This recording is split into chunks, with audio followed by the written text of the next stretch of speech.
Kala ko ba mamamalengke tayo? Anong oras na? Marami ka pang bibilin. Magluluto ka pa. Tara na at umalis. Kanina pa ako nakaupo dito. Saglit lang. Iniisip ko pa mga bibilin ko eh. Baka mamaya may makalimutan ako bilin. Tagal ko nang hindi nagluluto ng paborito niyang ulam.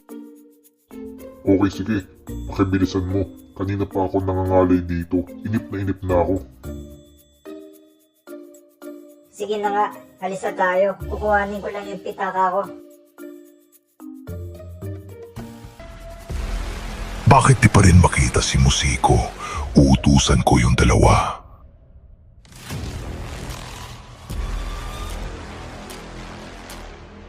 Bakit ba pinapahanap ni boss si Musiko? Dahil ba umalis ito sa grupo? Makakatikim sa akin yon pag nakita ko yon.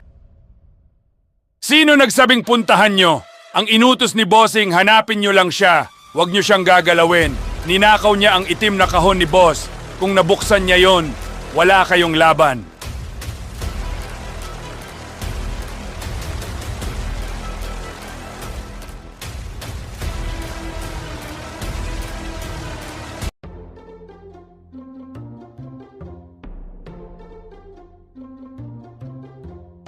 Ano kaya uunahin ko? Ang dami ko kailangan bilhin. Uy, manghuhula oh. Tara, pahula tayo. Tingnan natin magiging kapalaran natin. Ano ba ang maipaglilingkod ko? Pahula na kayo. 100 piso lang kada hula. Kaya ko lahat hulaan. Puwera sa future boyfriend ko. Papahula ko lang kung magkaka-baby pa ba ako. Joke lang. Hulaan nyo na lang kinabukasan ng anak ko. Ano magiging kapalaran niya? Magiging successful ba siya? Bakit ganito?